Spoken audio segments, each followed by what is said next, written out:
कि अंजू जिंदल जी दिल्ली से।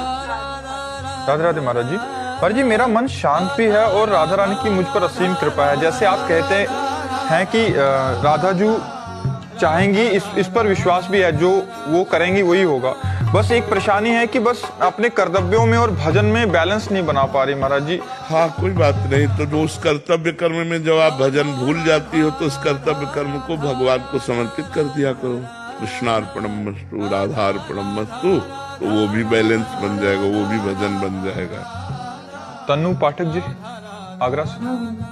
श्री हरिवंश महाराज जी। महाराज जी, मैं किसी की निंदा न करने का प्रयास करती हूँ, लेकिन यदि किसी अन्य के द्वारा निंदा सुन लेती हूँ तो मन खिन्न हो जाता है। ऐसी स्थिति में दोनों का एक ही फल है, कथन और श्रवण का एक ही फल है।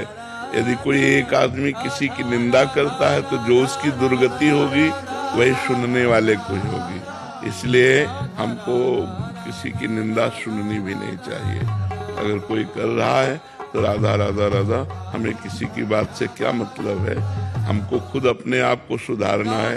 दूसरों के दोष सुनकर हमें अपने हृदय को और गंदा नहीं करना है। इसलिए पर निंदा करना और पर निंदा सुनना दोनों पाप है, इससे बचना चाहिए। टिकेंद्र साहू जी छत्तीसगढ़ से।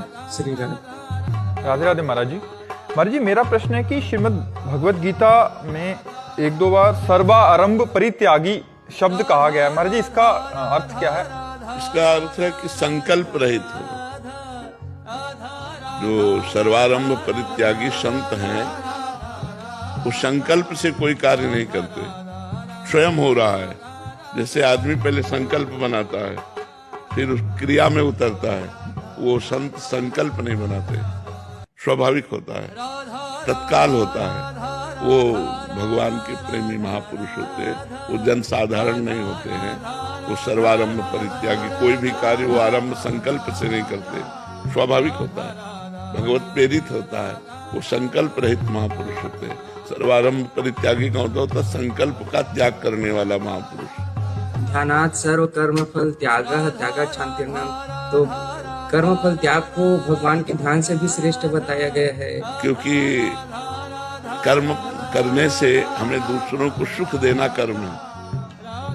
एक है हम भगवान के ध्यान में बैठे हैं और एक आदमी है जो बीमार है, उसकी सेवा में लगा हुआ है। अब वो सेवा करके उसके बदले में कोई फल नहीं चाहता, वो इस ध्यान करने वाले से भी श्रेष्ठ है, क्योंकि वो दूसरों को भगवान स्वरूप दूसरों को वो सुख पहुंचा रहा है। इसलिए इससे भी निष्काम कर्म श्रेष्ठ है। समझ में आ रहा है?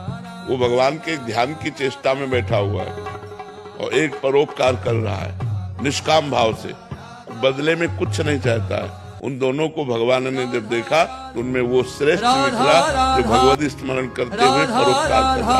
परहित सरिस धर्म नहीं भाई, दूसरे का हित कर देने